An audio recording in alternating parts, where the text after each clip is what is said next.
PR Connections Radio presents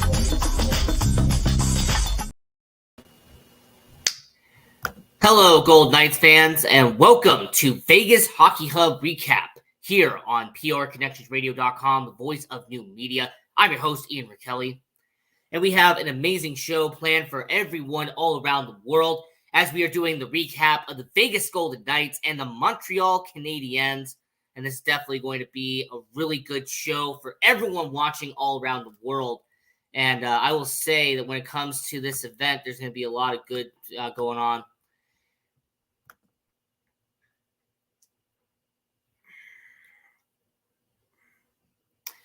So, as we were talking about the Vegas Golden Knights and Montreal Canadiens, this is obviously a good victory for your Vegas Golden Knights, but let's talk about how this game went down. So, in the pre-game notes, obviously Chandler Stevenson and Nick Hague are still out. They're not going to be in the lineup, as you had Nick Waugh, him coming back once again, as you have him being back in the lineup. Great news for the Vegas Golden Knights, the fact that Nick Waugh back in the lineup. And to start out the first period for your Vegas Golden Knights, it was a sluggish first period. It was a lethargic first period for the Vegas Golden Knights, as not even 5 minutes into the game, there was a situation with the Montreal Canadiens. They got opportunity after opportunity, and then eventually, almost 7 minutes into the game, Alex Newhook with his fourth goal of the season for the Montreal Canadiens. And I will say, when it comes to Alex Newhook, I mean, this guy comes from the Colorado Avalanche, somebody the Montreal Canadiens are hoping can be a good contributor for the Vegas Golden Knights and Montreal Canadiens game. Alex Newhook definitely is a good part of that. So I will say for Alex Newhook, fourth goal of the season, Nick Suzuki as their captain with the assist, and Mike Matheson with the assist as well, made a 1-0 game for the Montreal Canadiens. Like I said, about 7 minutes into the game. And then there was a situation later in the first period as you had a goal by the Montreal Canadiens to make it a 2-0 game for Montreal. And then to end the first period, with about a minute left in the first, Keegan Kolesar with a penalty. So the Montreal Canadiens would have a power play to begin the second period. And then without even 1 minute into the second period, Mark Stone with a tripping penalty on former Vegas Golden Knights prospect Nick Suzuki. It would be a 5-on-3 situation for the Montreal Canadiens. However, this actually would be good for your Vegas Golden Knights, as Brett Howden would have a shorthanded goal here for Vegas. Keegan Kolesar right after he got out of the box with the assist for Brett Howden. And it definitely was a good situation there. As like I said, it would be a 5-on-4. Just as Keegan Kolesar was getting out of the box, Brett Howden would score a goal and make it a 2-1 game for the Vegas Golden Knights. Unfortunately, it would be a little underwhelming for Vegas, as a few minutes later, there would be another goal by Montreal. So it would make it a 3-1 game for Vegas, down by 2 with about halfway into the second period. But don't worry. Don't worry at all, as not even half a minute later after the Montreal goal, with his first goal of the season, my favorite player on the Vegas Golden Knights, Brayden McNabb, with his first goal of the season. Nabber with the first goal of the season for him. Really good opportunity for Brayden McNabb. Like I've said before, it's no secret that he is my favorite player on the Vegas Golden Knights. So it's always a good situation to see a guy like Brayden McNabb score his first goal of the season for the Vegas Golden Knights to make it a 3-2 game. Now, he wasn't alone on this, as Jack Eichel and Shea Theodore with the assist. So they were down just by 1 in this game. But hold up, we're not done. As not even 2.5 minutes later, Jonathan Marchessault with his 7th goal of the season to make it a tied game in Montreal. Really good play by Jonathan Marchessault. I like the play. The setup was very nice. You had the assist by Ivan Barbashev and Michael Amadio. So Marchessault, 7th goal of the season to tie it up in Montreal. And hold up, we're not done. Because after a Montreal Canadiens goal 1 minute later to make it a 4-3 game, the Vegas Golden Knights would strike right back as Shea Theodore would score a power play goal for Vegas to make it tied once again at 4-4.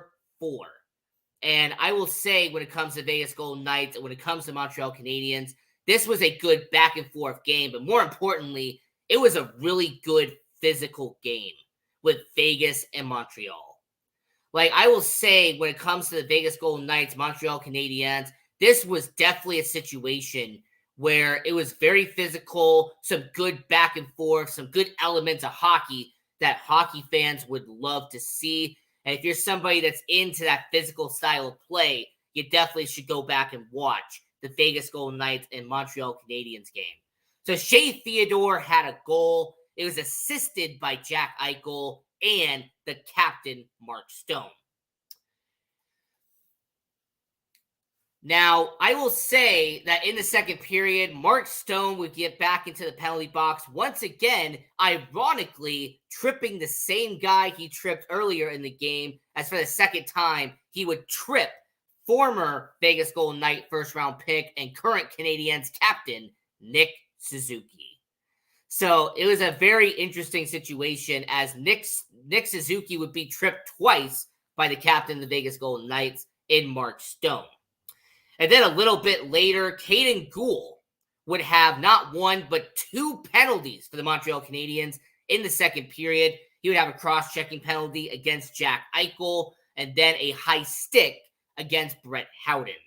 So I will say, for the Montreal Canadiens and the Vegas Golden Knights, it was really interesting to see the dynamic in the second period, because the Vegas Golden Knights scored a shorthanded goal on behalf of Brett Howden, and then later in the game scored a power play goal by Shea Theodore. So when it comes to the special teams and when it comes to the power play and penalty kill, the Vegas Golden Knights definitely stepped up in the game against Montreal.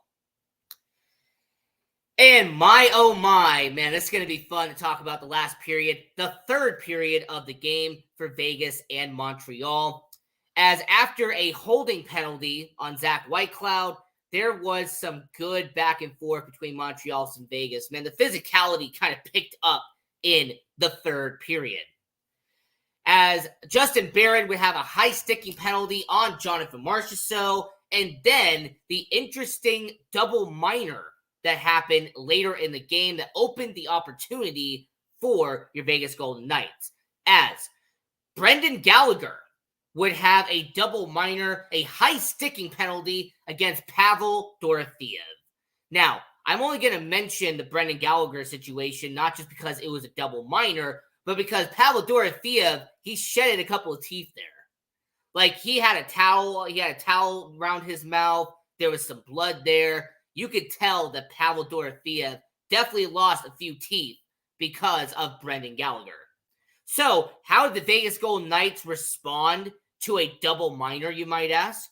How did the Vegas Golden Knights respond while being tied at 4-4? Well, the Vegas Golden Knights did what the Vegas Golden Knights have done, and that is capitalize and attack in this game.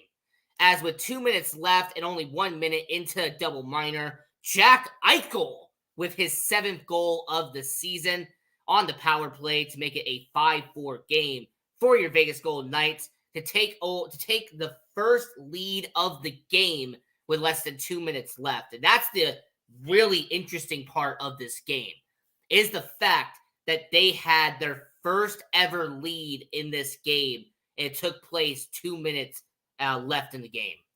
Now, Jack Eichel, goal number 7 on the year. It will be assisted by Mark Stone and Shea Theodore. And then, while still on the double minor, still on a 5-on-4 situation, not even a minute left in the game, half a minute since the Jack Eichel goal, Mark Stone, the captain of the Vegas Golden Knights, with his 5th goal of the season to make it a 6-4 game for Vegas over Montreal. It was assisted by Shea Theodore and William Carlson. So as a 6-4 situation with less than a minute left in the game, this was going to be wrapped up very nice. However, if you look at the recap and you see the score, you'll notice that it's 6-5. It's Vegas 6, Montreal 5. So what might have happened in the last minute to make it a 6-5 game for Vegas and Montreal? Well, what ended up happening is that Justin Barron, with less than 1 minute in the game, would score a goal for Montreal to bring it back down to 1. It'd be a 6-5 situation. Cole Caulfield and Mike Matheson with the assist for the Montreal Canadiens. And less than 1 minute left in the game, the Montreal Canadiens would pull their goalie. It'd be an empty net situation for the Vegas Golden Knights. No goal would be scored. And your final, as the Vegas Golden Knights would pick up the victory, would be the Vegas Golden Knights 6, Montreal Canadiens 5. And I will say, when it comes to the player of the game, this undoubtedly has to go to the guy who scored the game-winning goal, the guy who scored the go-ahead goal and made the Vegas Golden Knights pick up the victory. Of course, I'm talking about Jack Eichel. Now, Jack Eichel had 3 points on the night. Very good for the Vegas Golden Knights in that situation. But what I also have to respect about Jack Eichel is that during the game in Montreal, he was everywhere. He was on offense. He was on defense. Regardless if he was in the neutral zone, in their zone, in Vegas' zone, regardless of where Jack Eichel was, he made a presence known in every situation in Montreal. Every time he stepped over and he had a shift and he was on the ice, Jack Eichel was a guy you had to watch out for against Montreal. And I will mention for Jack Eichel, this is a guy who's a top 20 player in the league, and he is definitely playing like a top 20 player. Now, the Vegas Golden Knights, 13-3-1 on the season for your Vegas Golden Knights. And what an accomplishment this has been. What a fantastic season it has been. Now, don't get me wrong, Vancouver has definitely outshined them in the Pacific Division. Vancouver Canucks have the same record as Vegas. They are the Cinderella story, the feel-good story right now in the Western Conference. But Vegas is still riding strong. Vegas is still doing what they got to do, and that is win, win, win. So what is next for your Vegas Golden Knights? You know, what is the next situation for your Vegas Golden Knights? Well, they're going to continue their road trip with a back-to-back game on Saturday and Sunday. Saturday, they're going to be in Philadelphia for a 10 a.m. game. That's going to be a really exciting game to talk about. We might even do a recap show right after the game on Saturday afternoon instead of waiting till Sunday morning. And then on Sunday, around 4 p.m., they will be in Pittsburgh to take on the Pittsburgh Penguins. This will be the first game that Riley Smith will be playing against the Vegas Golden Knights. That's definitely going to have some memories. That's going to be a feel-good story. Definitely going to be talked about a lot. Now, I will say for the Vegas Golden Knights, after you're going to have that back-to-back game in Philadelphia and Pittsburgh, they will finish the road trip on November 25th as they take on the Dallas Stars. So this is going to be a really good situation for the Vegas Golden Knights. Yes, they lost in Washington to start out the road trip, but to come back and beat Montreal in Montreal at the iconic Bell Center is a really good situation for the Vegas Golden Knights. So they are 1-1 on the road trip. They're going to have their back-to-back games this weekend. We're going to do our recap show for those at games as well. Don't worry about that.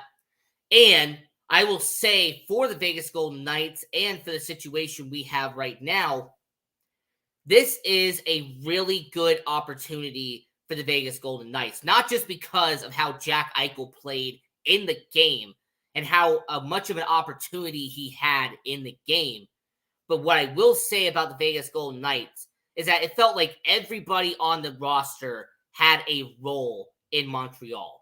That Keegan Kolazar was not taking unnecessary penalties. In fact, he was taking some smart opportunities in this game. I can respect that.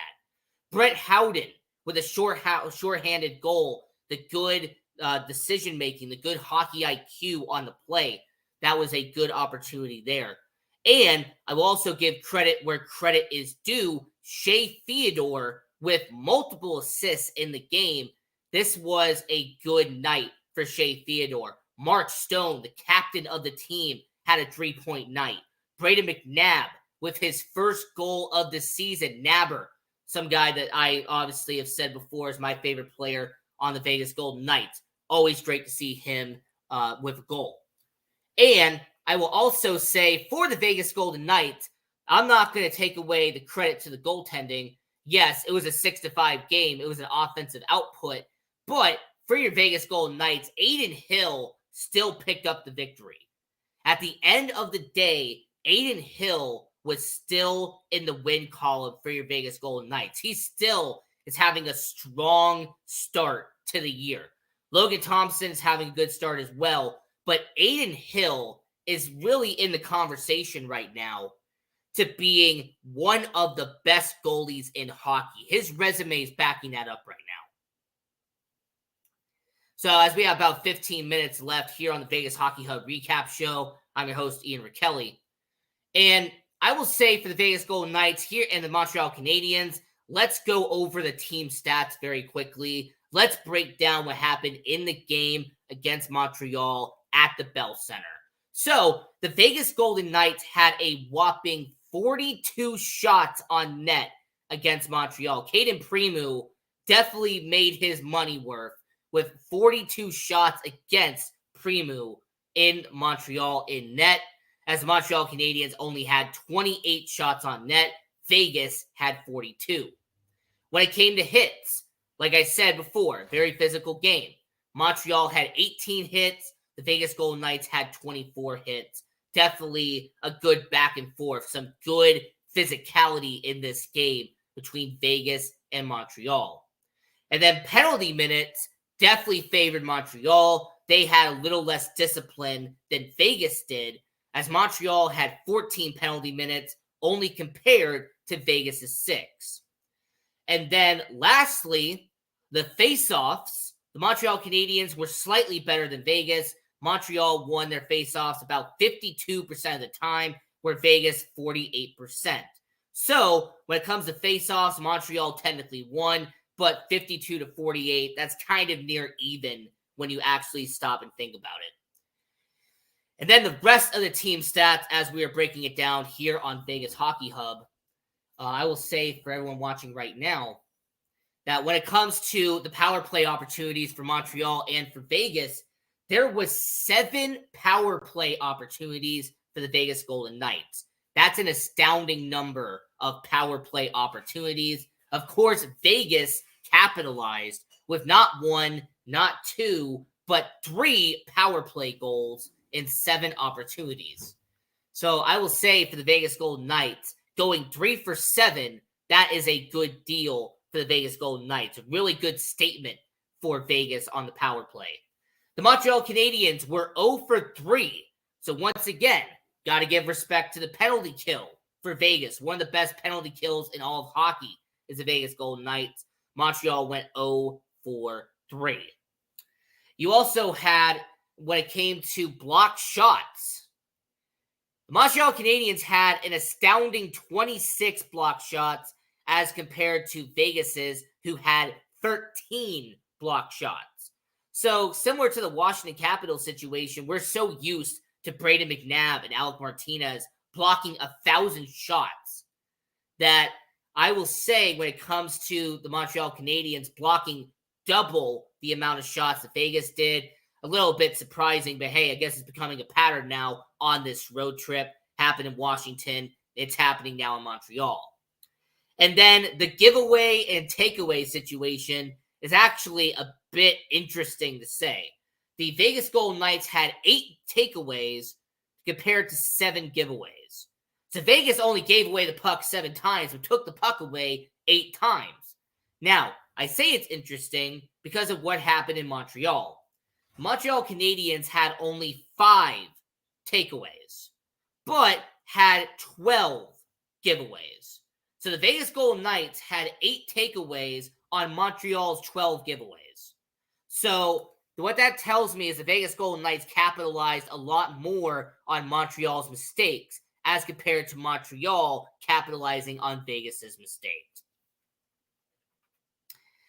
And for the Vegas Golden Knights, 17 games into the year. As you can see, game 17 out of 82. Victory when it comes to the Vegas Golden Knights. Victorie for the Vegas Golden Knights. And I will say when it comes to the stats for the Vegas Golden Knights, those have just been stockpiling for your Vegas Golden Knights. As right now, Shea Theodore has been the best player on this team. Not just because of what he did in Montreal, not just because of his performance, but Shea Theodore has done a really stand-up job this season. 4 goals, 12 assists, 16 points in 17 games. It's also the same Shea Theodore, who, by the way, still has 0 penalty minutes. So for a defenseman who plays an offensive style like Shea Theodore, 0 penalty minutes in 17 games, that is a good accomplishment right now. It means that he's disciplined, that he doesn't take unnecessary penalties, he doesn't make costly mistakes. That is not what he's doing. And then lastly, I will say Mark Stone over the last couple of games has definitely started to become that captain MVP that a lot of people thought he was going to be. Mark Stone, 5 goals, 17 points in 17 games. So for a captain like Mark Stone to average a point per game, regardless of how people feel about his contract, I know some people who don't like it, some people love it, regardless of how you feel. I say for Mark Stone, for the captain of the Vegas Golden Knights, to be on a point per game pace is good for your Vegas Golden Knights. And then the last player I'm going to spotlight real quick on the stats category is Jack Eichel. Man, Jack Eichel, 7 goals and 18 points in 17 games. This is what you expect from a superstar like Jack Eichel. The fact that he is averaging over a point per game, I mean, if he keeps up that pattern, he'll be at like 85 points by the end of the year. So for a guy like Jack Eichel in Vegas, if you get a player who has 85 points by the end of the year, unless you're Connor McDavid or Leon Draisaitl who breaks 100, you're going to be happy with 85 points. I'm not going to complain as a Vegas Golden Knights person if Jack Eichel only has 85 points. Because I will say for Jack Eichel, he has definitely earned that contract here in Vegas. Anyone who argues it at this point is a mute point. Jack Eichel has earned it. He is right now one of the top 3 players here in Vegas. On defense, it's Shea Theodore. On offense, it is either Mark Stone or Jack Eichel. You can make the argument for either one. And then in net, it is Adin Hill. So those are really your impact players right now, 17 games into the year for your Vegas Golden Knights. And I will say, as we're starting to get to the end of the show here, Vegas Hockey Hub Recap, we are going to be uploading a video today at 6 p.m. So stay tuned for that. Right after We've Got the Power with Brian Gardner, that's going to be at 5. Turnover at 6. It will be Vegas Hockey Hub. And we're going to be doing a good breakdown on your Vegas Golden Knights for tonight's episode of Vegas Hockey Hub. So stay tuned for that. And then, this is not going to be PR Connections Radio related, but I do want to mention it since they are my good buddies, my good pals. Willie's Bar. There is Jay Will and Josh Bailey. They're 2 really good at what they do. So I say Willie's Bar tonight around 7 o'clock. So if you want to go over and stay tuned live and watch Willie's Bar, I highly recommend doing so. So I will say here on Vegas Hockey Hub, I'm your host, Ian Rickelli. And I do want to mention one last part before we head out. The UNLV Rebels were on the road. They were in Chicago for this upcoming series. And for the UNLV Rebels hockey team, I will give credit and I will give applause to the UNLV Rebels hockey team. They are fun. They're entertaining. They are a good hockey team right now in UNLV. So them going to Chicago, competing in Chicago against Illinois State, they lost 4-3 in a grueling battle in Chicago against Illinois State. This is coming off their previous series where they swept San Diego State 6-1 and 8-1 on their most recent series. And if you want to watch UNLV Rebels hockey, after their road trip against Ohio State and against Minot State, they are going to be back at home at City National Arena on December 8th against University of Jamestown. I will be at the game, by the way, so I will be trying to do media there. I will do coverage of it. I'll be writing notes down, seeing what I can do for UNLV Rebels hockey because, man, I support UNLV. I'm a huge fan of what they're doing. The coach is doing an amazing job with UNLV. Cole Wyatt has been a standout player for them. So, yeah, I wanted to just point that out, that Illinois State, they are that was a loss, 4-3 for them. They're going to be taking on Ohio University today, and then tomorrow, Minot State University. So for the UNLV Rebels hockey, just wanted to give a quick mention to them, a quick shout out to UNLV Rebels hockey. They are doing a fantastic job in the ACHA, and I am looking forward to going to that game against University of Jamestown at City National Arena and checking out and supporting UNLV Rebels hockey. And I highly recommend everyone here do the same thing. So until next time, as we're getting towards the end of the show, I'm your host, Ian Rakelli. Follow me on social media at Ian Rakelli18 and follow the show at PR Connections Radio, or go to the YouTube channel and subscribe to PR Connections. So this is your host, Ian Rakelli. Continue watching hockey, go support junior hockey, and go Knights, go!